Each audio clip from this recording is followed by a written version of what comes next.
This globe, I hope you're doing well. It's Angelo Tsagarakis bringing you the U17 Africa Cup 2023 edition. This is the third edition, and we're going to have a nice plateau. We're going to have some young talent, and maybe you're going to discover right there, today, in Cairo, one of the future stars of African 3x3. This is what it is. We're going to start, of course, because it's the modern gallantry. That is the old school gallantry. We start with the women. It's going to be Morocco and Uganda. Morocco, defending bronze medalist, will match up Uganda. They're going to try to repeat, of course, walk away from this competition with a medal yet again, which would be historic for this age group for Moroccan basketball. I hope you're doing well. You can definitely get in touch with me using social media. You go and reach out wherever you want. It could be Twitter, it could be Instagram, it could be what else? I don't use TikTok. I'm sorry, guys. Yeah, I know. I'm old school. I don't use TikTok. So don't get upset with it. It is the way it is. I like to keep things simple. It's already hard enough to keep up with all those social medias. Anyhow, Angelo Tsagarakis, I hope you're doing well. Really well. Looking forward to this competition. It's going to be exciting.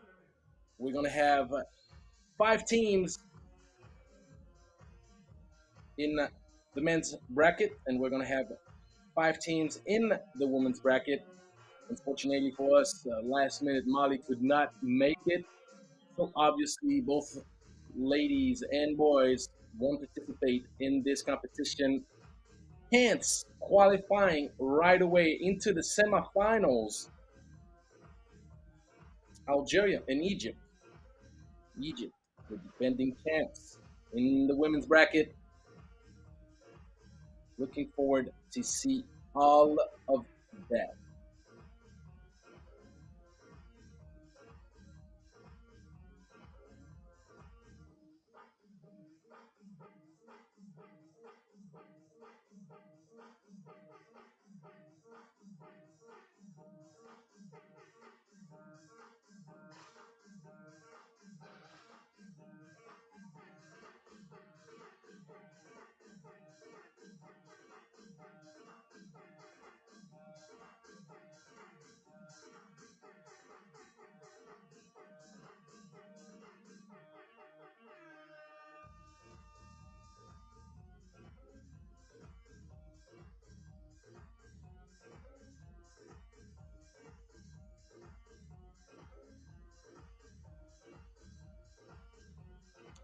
Since we have a little bit of time ahead of us before the team presentation starts up, I can tell you a little bit about the program. We're going to start up before having a short break after the first four games with Morocco and Uganda in the women's bracket, and then it's going to be Algeria and Uganda in the men's bracket. We'll have another pair of women's game with Egypt and Algeria, and Benin against Uganda.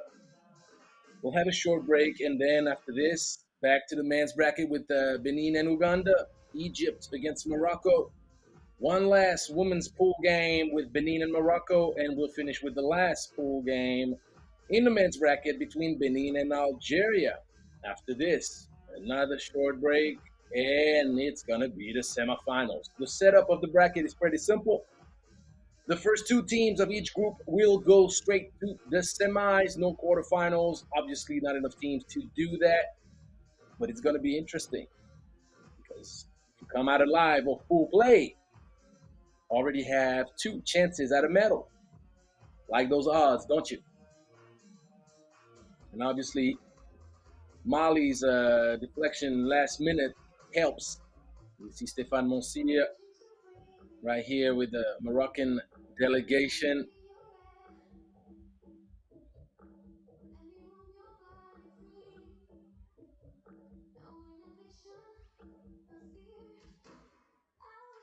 We have a short delay in the start of this game. Only a few minutes.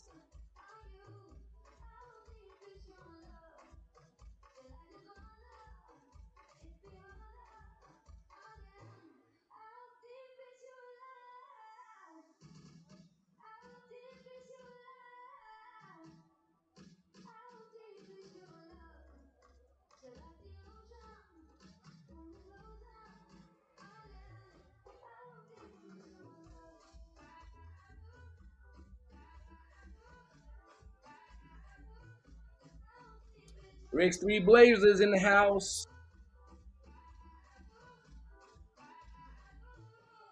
Coach Merwan looking to get on that podium today. I'll tell you this, Algeria has long teeth. They're building the 3x3 program through this man right here. I'm looking forward to see what his kids are going to be doing today.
So we're back. Just a few problems with the shot clock on site. Nothing major. We're gonna allow the ladies go back to warming up a little bit. A little bit late. Doing the last testings. See if the problem is resolved. Obviously, so it's always intriguing at this level of competition. U17. Obviously, all those young ladies and young men are in development, skill development. They're still learning so many facets of the game, so many aspects of how this game is being played. Be it 3x3, 5-on-5, 1-on-1, you name it. The beauty of basketball. So, great sports of 3x3. It's going to have a week packed of action all week long. We're going to have a World Tour final in Jeddah, Saudi Arabia. That'll be quite amazing.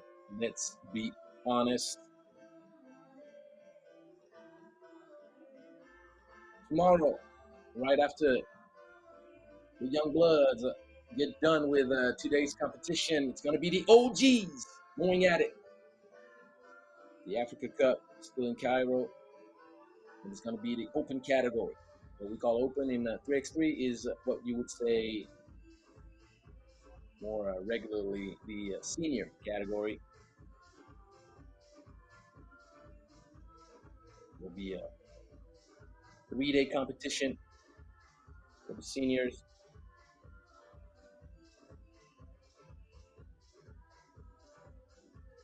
We've unfortunately had some last-minute defections also in the open category. It's unfortunate. You always know it's a challenge on African soil with the logistics.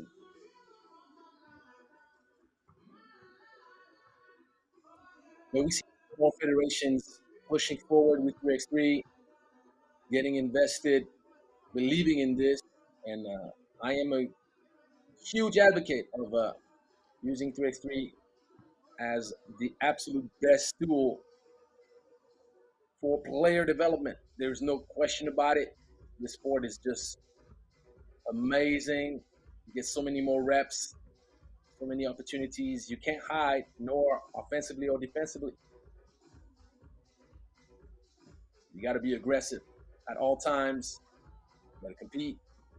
And the pace, knowing also you have fewer players, enable players to experience the game on a much more intense level. Players are more invested, more involved.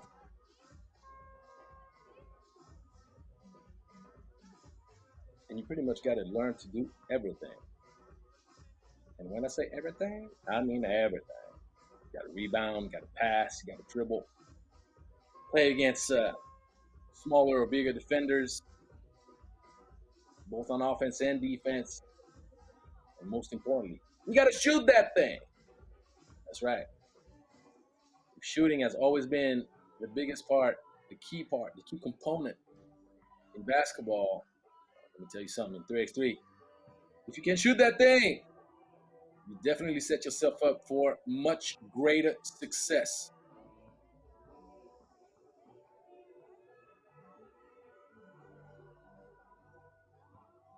So they're still working on it. And obviously, I'll be back with you guys the moment we'll be ready to go. See you in just a few moments.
All right, all right, all right, all right. Let's get it started.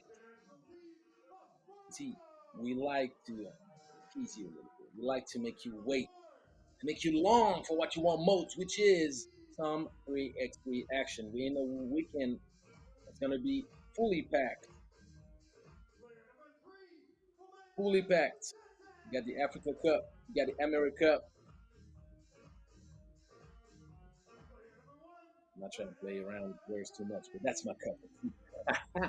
So, the ladies of Morocco coming up first with Siam El Wardi, Umaima Christensen, Aya El Kalali, and Fatima Lamli.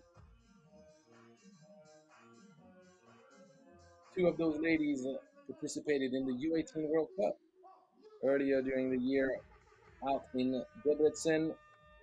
So the experience accumulated could enable Morocco to become one of the favorites in this competition, but you got to watch out. Uganda is a physical team. They got size. They got length. Angela Auma, Mia Alaba, Maxine Anyango, and Christine Namyalo.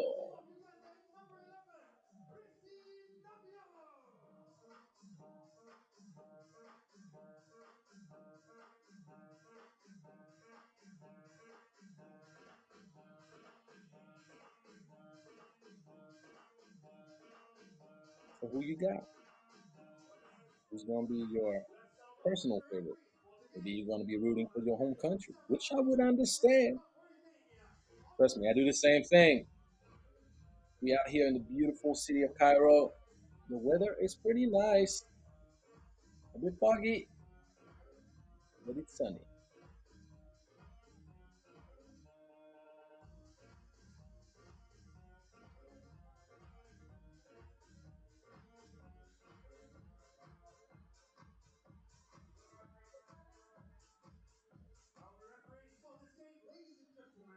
I'm pretty sure that you all know the rules. I don't need to remind you. Or do you?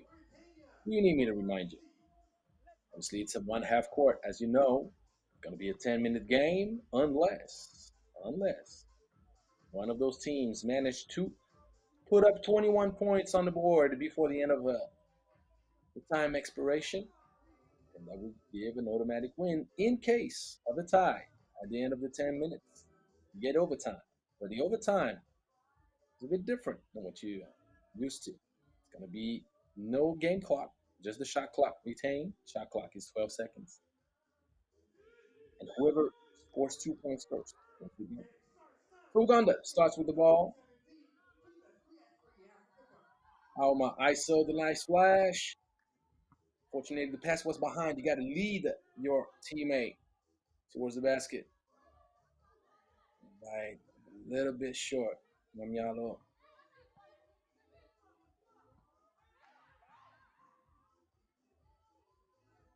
Size advantage in the paint right there. Lumley.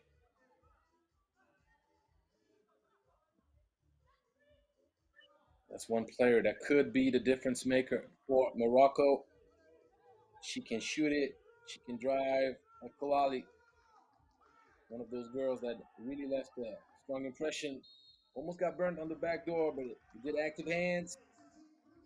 Kalali made sure not to give the open lane to Anyango.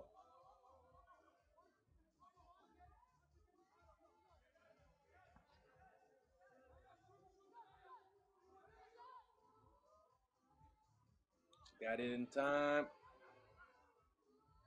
Clock is reset. That's fast break right there. Dribbling out and shooting right away. Lumley, easy. Too strong. Down low. Wide open.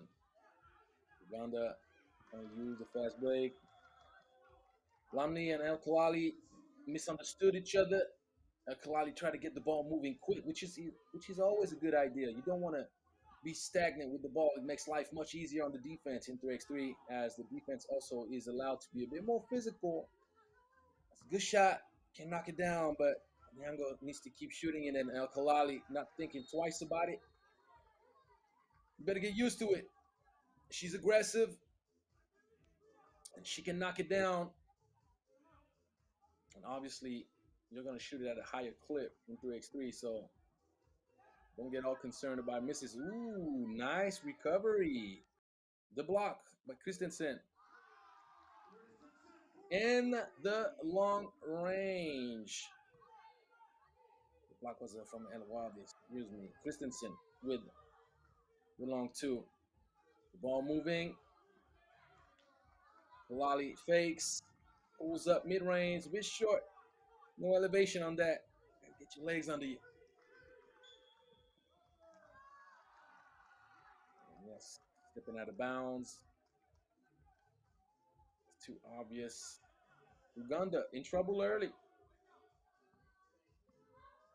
Morocco looking more comfortable, obviously, and that U18 World Cup experience definitely useful.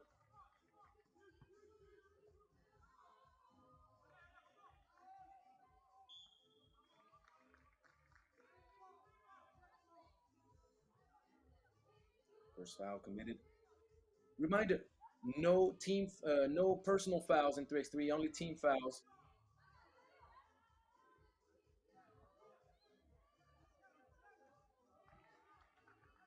Lady action, 45.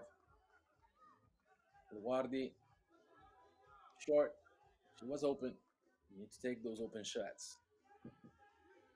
Can't be questioning your decisions too much in 3x3. You got to play freely. Clearly, you got to be aggressive. Morocco playing good defense, switching on everything. Well, now they're locking up. Lamley sees their light. Left alone. Fortunately, she did not put enough elevation on that shot. And she braked it. Uganda still looking for its first point of the game.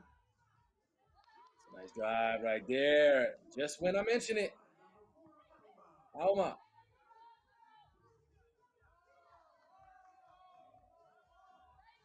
Alma, good defense. Could Uganda build momentum on this? ISO mode through the middle. You got to make this. Alaba misses what seemed to be easy. And El Wadi says, look, what you do with an easy look. Once again, missed layup. That's costly.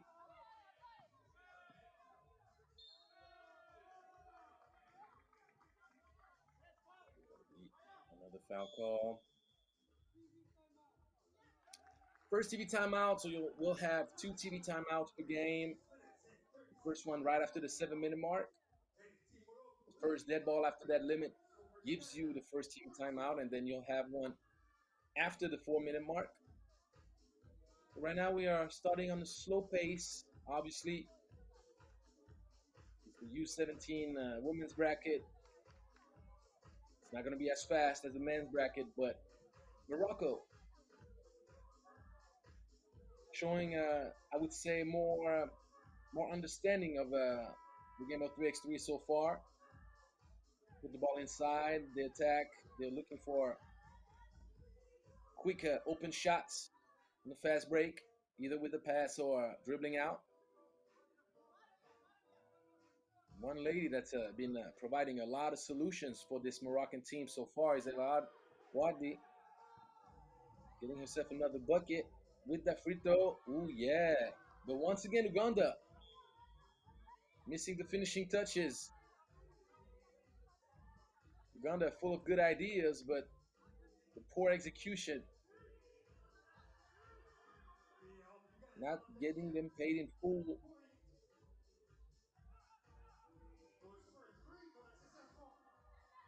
That was a good shot.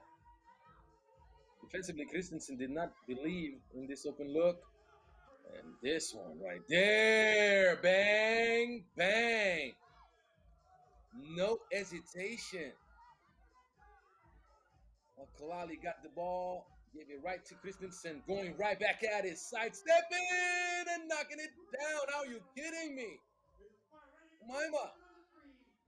And the answer, there you go. The game just sped up. The moment the ladies heard me in the Bluetooth say, look, this is kind of starting slow, they're like, Angelo, you need to stop. We're going to speed things up on you. Now go for the back-to-back. Now they're just checking it up. The offensive board. And the foul. One free throw coming up for Mia Alaba. For Umaima Christensen. Wow, shooting display. You see how fast the score went up? The moment you get some rhythm and you put up a few buckets like that, that helps, doesn't it? Lumley was a good move. Gotta finish. Long. She was on target, but she was short. Maxine Anyango trying to close up the gap. 5-point advantage right now for Morocco. We're getting closer to the halfway point in this game. Good pass. Great ball movement from Team Morocco. Everybody touched the ball. Everybody participating. And there's clearly one thing that I appreciate about El Khalali. She was forcing a bit too much individually during the U18 World Cup. She didn't mean wrong by it, but she was trying to provide her team with solutions, dealing with a great amount of defensive pressure. The World Cup obviously is the creme de la creme of 3x3, all the best teams in the world showing out to play and compete for a medal. And El Khalali did a lot of good things, but at times the ball was not moving enough. She was holding on to it a bit too long. And what I see, there's a shift in the way she approaches the game right now. She gets the ball moving, which got Christensen 2 open looks. She had a shot, and she identified the mismatch inside with Lumley. I like it. The idea was good. The execution was poor. Lumley would have been wide open if the ball was lobbed up a little bit. So if you want to lob it up in 3x3, just lob it up. No help side defense. Khalali.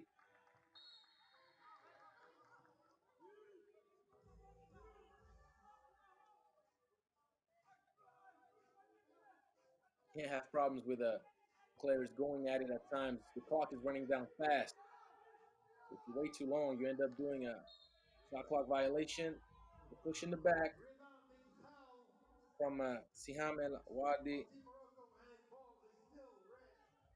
And Uganda retains possession of the game, of the ball.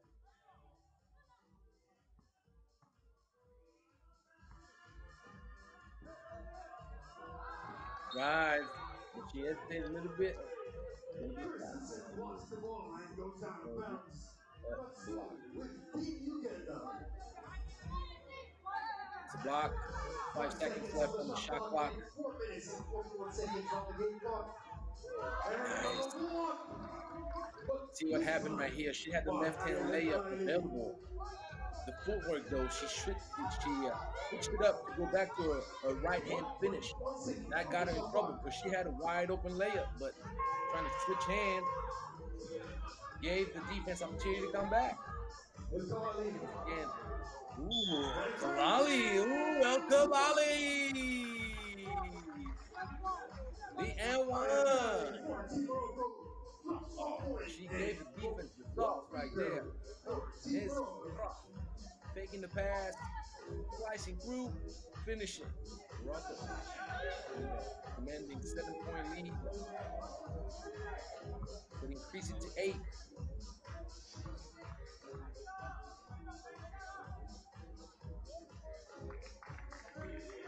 And 8-point lead. Looking impressive. Morocco right now.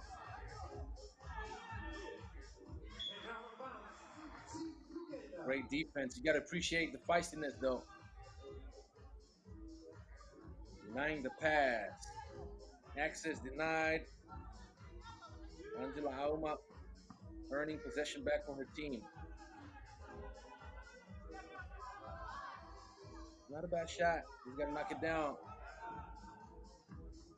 And Wadi rushing, making up for it, stealing the ball. Lumley has size advantage, but Wadi does not see it. Drive, kick. It was a good shot. We saw that Christensen can knock it down. In the second VPN In the timeout second TV for the timeout. first game featuring Morocco and Uganda. 3 minutes and 49 seconds on the game clock with an 8-point lead for Team Morocco.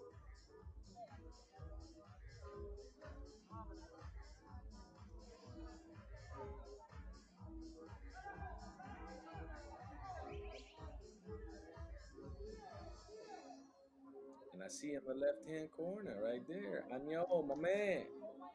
Doing well, Anyo.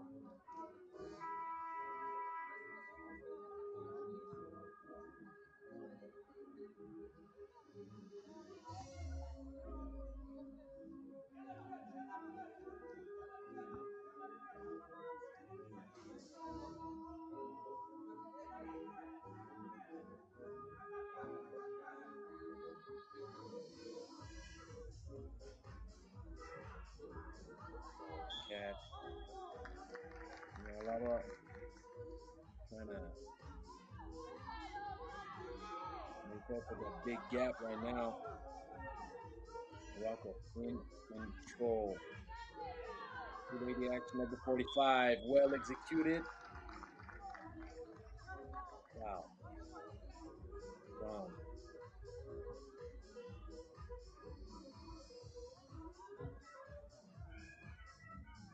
Really, really like what El Kalali is displaying right now.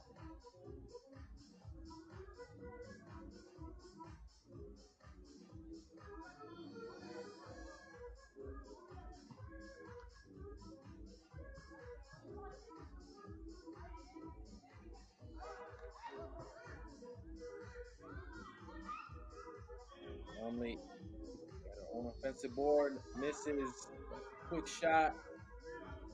Fast break. Uganda can't find any kind of efficiency from a distance right now. Ball is moving.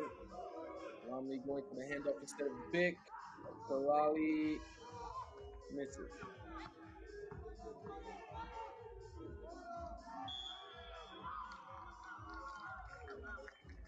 Kalali misses foul. It's going to be a free throw.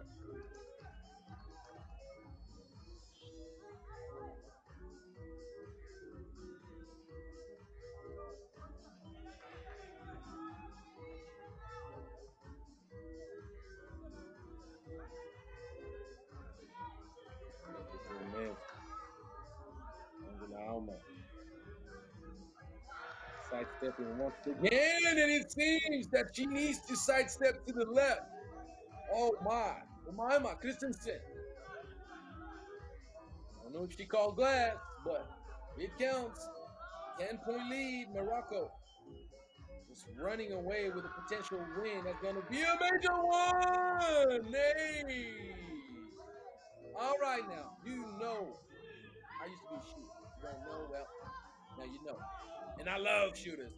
And I love when shooters put a shooting display. Lumley, offensive board. Going once, going twice. Missing. Extra pass. El Kalali to the cup. Missing once again. El Kalali. Board. 17-4. Uganda getting smashed right now. Can't do anything against the sweet outside shooting of Christensen.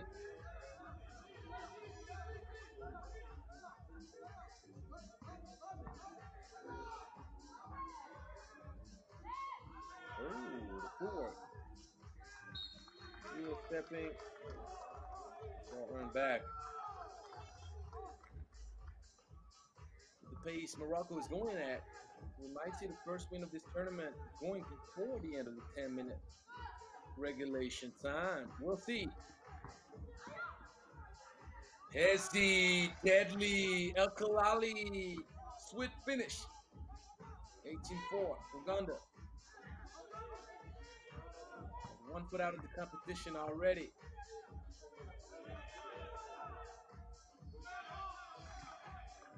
Catch. On the shot. Christensen. Off Smart.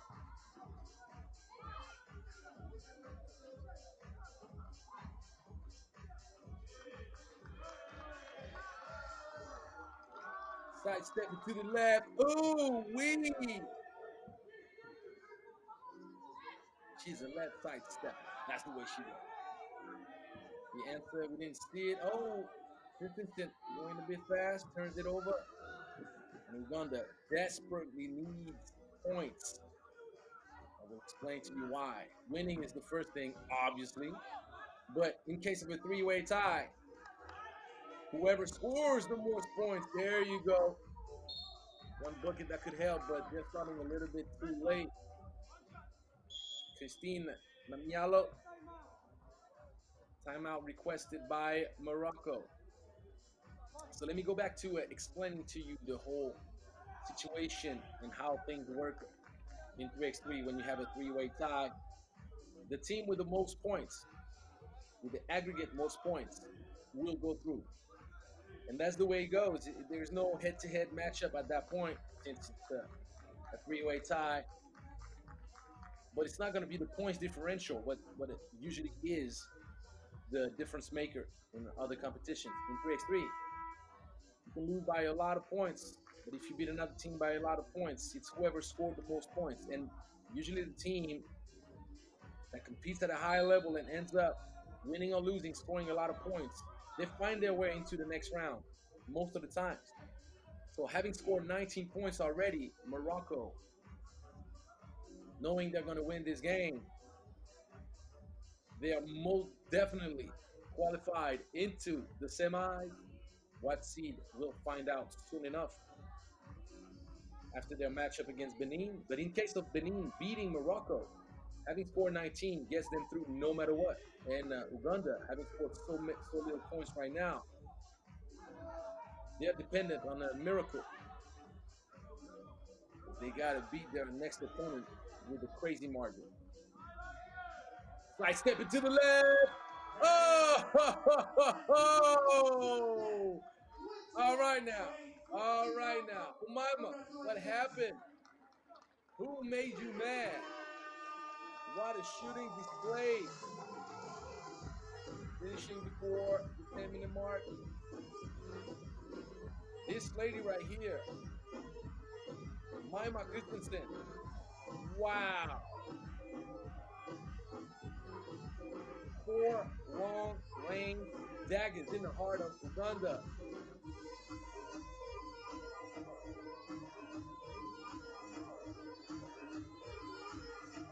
Congratulations, Morocco.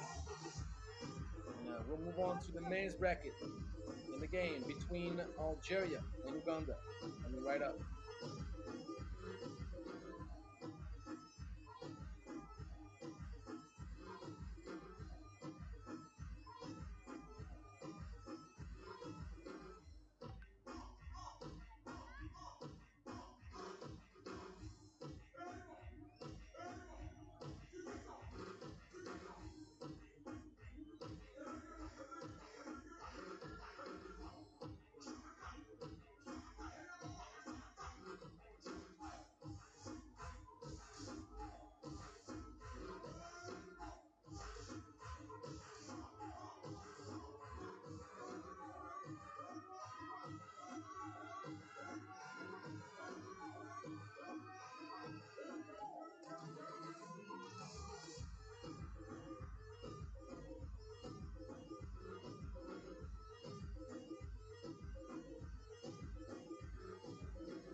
Ladies and gentlemen, and we're back again for the FIBA 3x3 Africa Cup under 17. And now for the men's category, the first game features teams Algeria and Uganda. Let's now welcome aboard the national team of Algeria. Player number 4, Yassine Hamre. All right. So, men's bracket, Algeria and Uganda facing up. Yassine Amrit, number 4, Farouk Belkadar, number 10. Amin Bilal Belfocha, number two, Welcome, ladies and and gentlemen, Riyad Wakeb, Riyad number Lucky! 7. And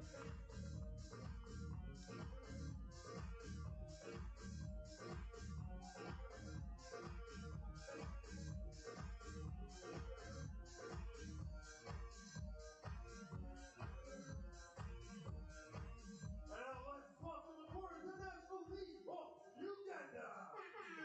Player number 4, Spano Mutini. Player For number 8,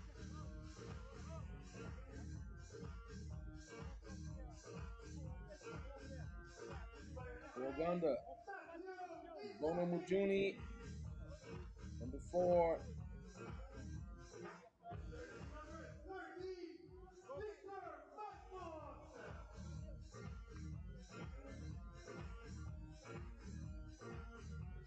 Victor McMont, number And from 13. Fire Walking Uganda, number 6, Bryson Kaliwando. Great. Sagie and Brighton Kaliwango, number 6. Uganda and Algeria.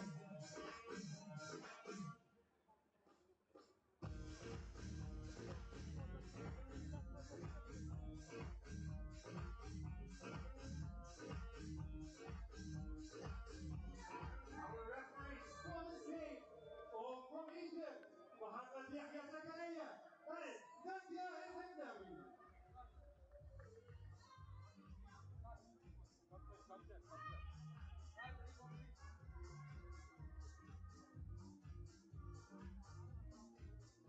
So obviously, it's not Egypt, it's Uganda.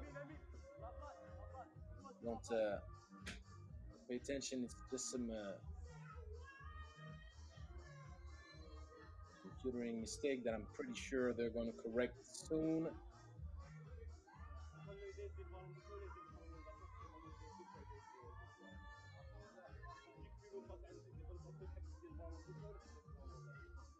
Uganda and Algeria in the first game of the men's bracket. Our referees for this game from Egypt, Mohamed Yahya Zakaria and Nadia Ezeknawi.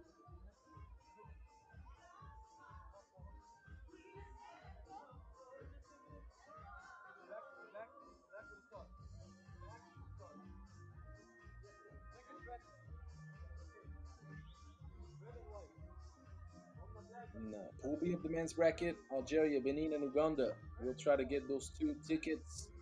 Obviously, Egypt and Morocco in Pool A are both already qualified into the semifinals, but they'll still need to play each other to define who will finish first seed. Uganda will start up with the ball. Juni, top of the key. Let's see what the kids got. And first game of the boys category, Algeria and Uganda starts. First foul drawn. It's going to be an and one. Strong take right there. Even stronger finish.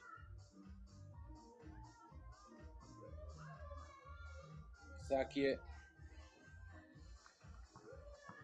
maximizes his opportunity to zip Uganda in the lead early.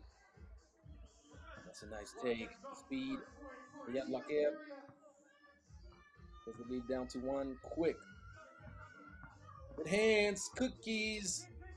Amrit.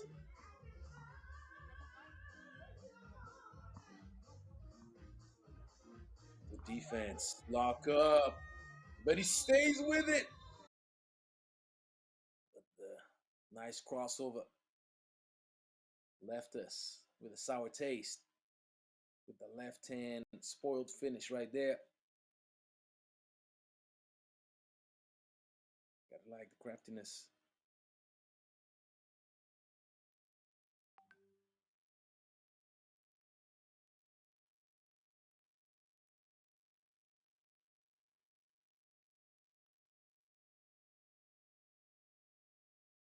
Ball moving, the handoffs. Good defense. Algeria